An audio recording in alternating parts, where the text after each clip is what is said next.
আমি দৈনন্দিন জীৱনত বিভিন্ন কাৰ্য সম্পাদন কৰোঁ, যেনে খেলা ধূলা কৰা, লিখা পঢ়া কৰা বা দৌৰা দৌৰি কৰা, তেনেধৰণে বহু ধৰণৰ কাৰ্য সম্পাদন কৰোঁ। আৰু এই কাৰ্যসমূহ বা শৰীৰৰ বিভিন্ন কাৰ্যসমূহ আমাৰ স্নায়ুতন্ত্ৰই নিয়ন্ত্ৰণ কৰে। আৰু এই স্নায়ুতন্ত্ৰৰ দুটা প্ৰধান অংশ হ'ল মানুহৰ মস্তিষ্ক, যাক ইংৰাজীত কোৱা হয় ব্ৰেইন, আৰু এটা হ'ল স্নায়ুৰজ্জু, যাক ইংৰাজীত কোৱা হয় স্পাইনেল কৰ্ড। মানৱ শৰীৰৰ এই উপৰি ভাগটো যিটো আছে, যেনেকৈ ধৰা হ'ল এইখিনিৰ পৰা এইখিনিক কোৱা হয় মস্তিষ্ক, আৰু মস্তিষ্কলৈকে সংলগ্ন হৈ থকা মানে এইডালক মানে ৰাজহাড়ডালক কোৱা হয় স্পাইনেল কৰ্ড। আৰু এই দুটা মিলি পেলাই আমাৰ হয় চেন্ট্ৰেল নাৰ্ভাছ ছিষ্টেম, যাক অসমীয়াত কোৱা হয় স্নায়ুতন্ত্ৰ। তন্ত্ৰ বুলি ক'লে এটা প্ৰক্ৰিয়াক বুজায়, যেনে ধৰক উদাহৰণস্বৰূপে ল'ব পাৰি কম্পিউটাৰটো। কম্পিউটাৰত মাউচ, CPU, কীবৰ্ড থাকে, এই গোটেইবিলাক মিলি পেলাই এটা ছিষ্টেম হয়, য'ত এটা নেকি যদি গুচাই দিয়া বস্তু, যেনেকৈ মাউচ বা কীবৰ্ড গুচাই দিয়া হয়, তেতিয়াহ'লে গোটেই ছিষ্টেমটোৰ প্ৰব্লেম হৈ যায়। ঠিক তেনেকৈ আমাৰ মস্তিষ্কটো এক প্ৰকাৰৰ এটা প্ৰক্ৰিয়া হয়, যিয়ে গোটেই শৰীৰটোক নিয়ন্ত্ৰণ কৰি থাকে। মানুহৰ মস্তিষ্কটোৰ গঠন এনেধৰণৰ, যেনেকৈ এইটো হ'ল মানুহৰ মস্তিষ্কৰ চিত্ৰ। মস্তিষ্কটো আমাৰ প্ৰথম যিটো থাকিব, এডাল মানে এইখিনিৰ পৰা এনেদৰে এটা কঠিন হাড়ৰ দ্বাৰা গঠিত, এইখিনি, যাৰ নামটো হ'ল ক্ৰিমিয়াম। মানুহৰ যিটো লাওখোলা থাকে, সেইটো হ'ল এই ক্ৰিমিয়াম নামৰ হাড়েৰে গঠিত। ইয়াত মুঠতে গোটেই মানুহৰ মস্তিষ্কটোত মানে ব্ৰেইনটোত টোটেল 8ডাল ক্ৰিমিয়াম হাড় থাকে, হাড্ডি বুলি কোৱা হয়, যাক বনছ। আৰু ই কি কৰি থাকিব, এই যিটো আমাৰ ক্ৰিমিয়াম হাড়ৰ তলত যিটো তৰপ থাকিব, যাক কোৱা হয় মেনিন জইণ্ট। কি বুলি কোৱা হয়?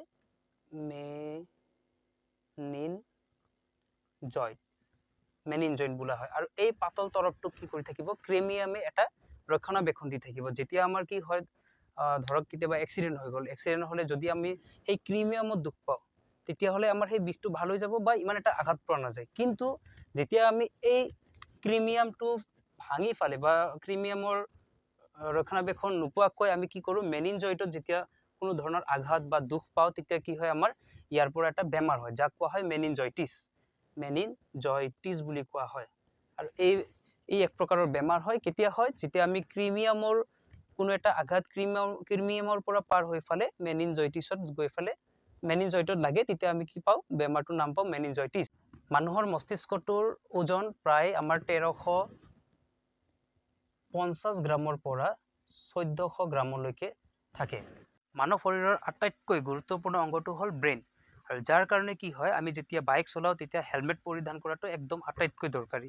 কাৰণ মানুহৰ শৰীৰৰ যিকোনো অংশ এটা যদি আমাৰ কিবা কাৰণত এক্সিডেণ্ট হৈ ফালে ভাঙি যায় বা কিবা হৈ যায়, তাৰ লাহে লাহে ট্ৰিটমেণ্ট দিলে হয়তো ঠিক হ'ব পাৰে। কিন্তু একমাত্ৰ এনেকুৱা এটা বস্তু আছে যিটো পুনৰ ঠিক কৰিব নোৱাৰে, এইটো হ'ল ব্ৰেইন।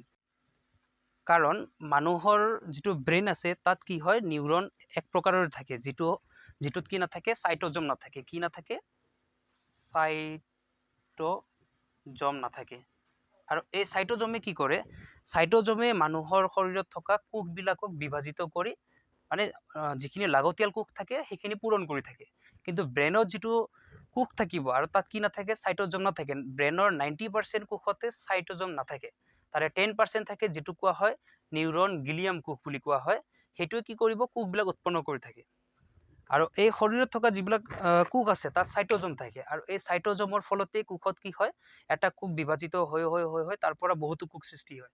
আৰু যেতিয়া অত্যাধিক হৈ পৰিব, যিখিনি লাগে শৰীৰটোক, তাতকৈ যদি বেছি হৈ থাকে, তেতিয়া কি হয়, আমাৰ কেঞ্চাৰ হয়। কোষবোৰৰ কি দৰকাৰ, এই কোষবোৰে কি কৰিব, যেনেকৈ আমাৰ ধৰক হাতত কেতিয়াবা কাটিলে, আৰু কাটাৰ ফলত কি হয়, লাহে লাহে লাহে লাহে ঘাঁবিলাক নিজা নিজিকৈ ঠিক হয়। ইয়াৰ কাৰণটো হ'ল আমাৰ তাত থকা কোষবিলাক। সেই কোষে কি কৰিব, সেই ঠাইখিনি লাহে লাহে সম্পূৰ্ণ কৰি আনে। কিন্তু যদি এই কোষবিলাকত থকা চাইটোজমে অত্যাধিক কোষ উৎপন্ন কৰি দিয়ে, তেতিয়া কি হ'ব, মানুহৰ শৰীৰত কেঞ্চাৰ হয়। এতিয়া মানুহে কয় যে মানুহৰ ব্ৰেইন কেঞ্চাৰ হয় বুলি। কিন্তু কি হয়, এতিয়া মানুহৰ শৰীৰত নিউৰন থাকে, কিন্তু সেই নিউৰনত কি নাথাকে, চাইটোজমটো নাথাকে। 90% কোষত চাইটোজম নাথাকে, কিন্তু 10% কোষত কি থাকিব, চাইটোজম থাকিব, যাক কোৱা হয় নিউৰন গিলিয়াম কোষ। আৰু সেই গিলিয়াম কোষৰ কাৰণে কি হয়, ব্ৰেইনতো কেতিয়াবা অত্যাধিক কোষ উৎপন্ন হয়, যাৰ ফলত কি হয়, আমাৰ কেঞ্চাৰ হয়। কিন্তু কেঞ্চাৰ হোৱাৰ আগতে ফাৰ্ষ্ট ষ্টেজটো হয় টিউমাৰ, আৰু টিউমাৰৰ ফলতে কি হয়, মানুহৰ ডেথ হৈ যায়। মানুহৰ শৰীৰত থকা কোষটো এনেধৰণৰ, য'ত কি থাকিব, কোষদেহ থাকিব, কোষ কেন্দ্ৰ থাকিব, আৰু একজন আৰু দুটা যেতিয়া কি থাকিব, কোষ মানে যাক কোৱা হয় নিউৰন, আৰু এই নিউৰনৰ দুটাৰ খালী ঠাইক কি বুলি কোৱা হয়? চাইনেপছ বুলি কোৱা হয়। এইটো মেট্ৰিক পৰীক্ষাত আহি থাকে প্ৰায়, যে দুটা নিউৰনৰ মাজৰ খালী ঠাইক কি বুলি কোৱা হয়? চাইনেপছ। মানুহৰ মস্তিষ্কটোৰ তিনি ভাগত ভাগ কৰিব পাৰি, যাক কোৱা হয়, প্ৰথম ভাগটোক কোৱা হয় প্ৰমস্তিষ্ক, তাৰ মাজৰটোক কোৱা হয় মধ্য মস্তিষ্ক, আৰু তাৰ পিছৰটোক কোৱা হয় পশ্চাৎ মস্তিষ্ক। আৰু এই ভাগকেইটাৰো কি আছে? আৰু কেইটামান ভাগ আছে, যিকেইটা আমি এতিয়া আলোচনা কৰিম। মস্তিষ্কৰ ভাগকেইটা এনেকুৱা ধৰণৰ, যেনেকৈ মস্তিষ্ক, যাক ইংলিছত কোৱা হয় ব্ৰেইন। তো ব্ৰেইনৰ কি থাকিব? তিনিটা ভাগ থাকিব। এটা হ'ল প্ৰমস্তিষ্ক, দ্বিতীয়টো কোৱা হয় মধ্য মস্তিষ্ক, আৰু তৃতীয়টো হ'ল পশ্চাৎ মস্তিষ্ক। এতিয়া যিটো আমাৰ ব্ৰেইন আছে, এই ব্ৰেইনটোৰ কি হয়? আগৰখিনি কোৱা হ'ব প্ৰমস্তিষ্ক, মাজৰখিনি কোৱা হ'ব মধ্য মস্তিষ্ক, আৰু যিখিনি পিছৰ থাকিব ইয়াক কোৱা হ'ব পশ্চাৎ মস্তিষ্ক। যেনেকৈ এইখিনি, এই পাৰ্টটো কোৱা হয়, আগৰখিনি কোৱা হয় প্ৰমস্তিষ্ক, আৰু এইখিনি কোৱা হয়, যিখিনি মাজৰ আছে মানে এইখিনি কোৱা হয় মধ্য মস্তিষ্ক, আৰু যিখিনি পিছৰ থাকিব এইখিনি কোৱা হয় পশ্চাৎ মস্তিষ্ক। আমি তিনিটা ভাগত ভাগ কৰিব পাৰোঁ। আৰু মস্তিষ্কৰ আটাইতকৈ বেছি অংশ আছে প্ৰমস্তিষ্কৰ, ই আগুৰি আছে। প্ৰমস্তিষ্ক আকৌ তিনি প্ৰকাৰৰ। কেনেকুৱা? এটা হ'ল চেৰিব্ৰাম, থেলামাছ আৰু হাইপথেলামাছ। এতিয়া কি হয়? এই তিনিটাইও মানে প্ৰমস্তিষ্কৰ তিনিটা ভাগেও, যেনেকৈ চেৰিব্ৰাম, থেলামাছ আৰু হাইপথেলামাছ, এই তিনিটাও কি কৰে? বিশেষ তিনিটাৰো কাম আছে। যেনেকৈ চেৰিব্ৰামে কি কৰিব? চেৰিব্ৰামে আমাৰ শৰীৰত ঘটি থকা, যেনেকৈ মনত ৰখা শক্তি, কিবা জিজ্ঞাসা, কিবা এটা দেখিলে কুৱেশ্যন কৰা ভাৱ, বা মনত ৰখা যিটো মেমৰাইজিং কেপাচিটি, এইটো থাকে চেৰিব্ৰামৰ। আমি কিবা এটা পঢ়িলোঁ, সেইটো মনত ৰাখিব পাৰিছোঁ, মোৰ চেৰিব্ৰামৰ কাৰ্যটো ভাল, মই বেছিকৈ মনত ৰাখিব পাৰিম। কোনোবাই যাৰ চেৰিব্ৰামটো অলপ দুৰ্বল, সি কমকৈ মনত ৰাখিব পাৰিব। আৰু মদ খোৱা মানুহবিলাকতো কথাই নাই, সিহঁতে খাই ল'ব, খাই লোৱাৰ পিছত উলটি থাকিব, তেতিয়ালৈকে চেৰিব্ৰামে কাম নকৰিব। কিন্তু যেতিয়া হোচ আহিব, চেৰিব্ৰামক সুধিব লাগিব যে ক'ৰবাত পৰিলোঁ নেকি, তাৰপিছতহে কি হ'ব? চেৰিব্ৰামে উত্তৰ দিব। তো চেৰিব্ৰামৰ কামবিলাক কি? চেৰিব্ৰামে কি কৰিব? মনত ৰখা কামবিলাক কৰিব, আৰু কিবা জিজ্ঞাসা, কিবা কুৱেশ্যন কৰা, এইবিলাক কাম হ'ল চেৰিব্ৰামৰ। থেলামাছে কি কৰিব? আমাৰ শৰীৰটোৰ বাহ্যিক কামবিলাকৰ কথা ক'ব। বাহ্যিক মানে কেনেকুৱা? বাহিৰা, যেনেকৈ মোৰ ঠাণ্ডা লাগিছে শৰীৰটোত, বা গৰম লাগিছে, বা কেতিয়াবা কি হয়, হঠাৎ আমাৰ কোনোবা শৰীৰৰ এঠাইত মহে কামুৰি আছে, আৰু আমি অজানিতে কি কৰোঁ? হাতখন তালৈ দি মানে মাৰি পেলাওঁ, আৰু পূৰা মহটোৰ জেৰক্স কপি হাতত লৈ লওঁ। সেইটো কেনেকৈ হয়? আমাৰ শৰীৰটোক এই থেলামাছে ইনফৰমেশ্যনটো দিব যে কি শৰীৰৰ অমুকটো ঠাইত মহে কামুৰি আছে, আৰু যাৰ ফলত কি হয়? হাতখন অট'মেটিক গৈ সেই মহটোত পৰে। এই কামটো কাৰ দ্বাৰা হৈছে? থেলামাছৰ দ্বাৰা। এই থেলামাছে কি কৰিব? ইনফৰমেশ্যনটো মস্তিষ্কক দিব। তো থেলামাছৰ কাম কি? থেলামাছে কি কৰে? যে শৰীৰৰ বাহ্যিক যিবিলাক আছে, যেনেকৈ বাহ্যিক কাম বুলি ক'লে যেনেকৈ কি ঠাণ্ডা লগা বা গৰম লগা, ক'ৰবাত বিষ হোৱা, এইবিলাক গোটেইবিলাক কোনে কৰিব? থেলামাছে কৰিব। আৰু ইয়াৰ তৃতীয় ভাগটো, যাৰ নাম হ'ল হাইপথেলামাছ। হাইপথেলামাছে কি কৰিব? হাইপথেলামাছে কৰে শৰীৰৰ আভ্যন্তৰীণ কামবিলাক, মানে ভিতৰৰ, যেনে মোৰ খং উঠা বা ফূৰ্তি লগা, দুখ লগা, এই গোটেইবিলাক কোনে নিয়ন্ত্ৰণ কৰিব? হাইপথেলামাছে কৰিব।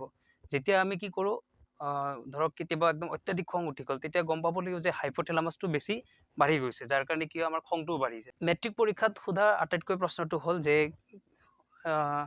মানুহৰ যিবিলাক কি হয়, ভোক লগা, পিয়াহ লগা আদি শৰীৰৰ কোনটো বা মস্তিষ্কৰ কোনটো অংশই নিয়ন্ত্ৰণ কৰে? এইটো হ'ব হাইপথেলামাছ। হাইপথেলামাছে আমাক কি কৰিব? ভোক লাগিলে বা পিয়াহ লাগিলে আমাক ইনফৰমেশ্যনটো ব্ৰেইনলৈকে পঠাব। মধ্য মস্তিষ্কই কি কৰিব? মানুহৰ যিটো চোৱা বা শুনা, এই কাৰ্যটো নিয়ন্ত্ৰণ কৰিব। যেনে ধৰক ওচৰত কিবা এটা পটককৈ বম ফুটি গ'ল, তেতিয়া মধ্য মস্তিষ্কই কি হ'ব? তাক চাবৰ কাৰণে বাধ্য কৰাব, বা কিবা এটা শুনিবৰ কাৰণে কোনে নিয়ন্ত্ৰণ কৰিব? এইটো মধ্য মস্তিষ্কই। মস্তিষ্কৰ কাম হ'ল এইবিলাক। তাৰপিছত আহিব আমাৰ কি? ৩ নম্বৰটো হ'ল পশ্চাৎ মস্তিষ্ক। পশ্চাৎ মস্তিষ্কৰ দুটা ভাগ আছে, যিটো কোৱা হয়, এটা চেৰিবেলাম আৰু এটা হ'ল মেডুলা। ইয়াত চাব লগা বস্তুটো হ'ল, ইয়াক কয় চেৰিব্ৰাম, আৰু ইয়াক কোৱা হয় চেৰিবেলাম। আৰু চেৰিবেলাম কোনটো কোৱা হয়? যাৰ পিছৰ অংশটোক, মানে এইটো চেৰিবেলাম, পিছৰ অংশটোক কোৱা হয়। চেৰিবেলামে কি কৰিব?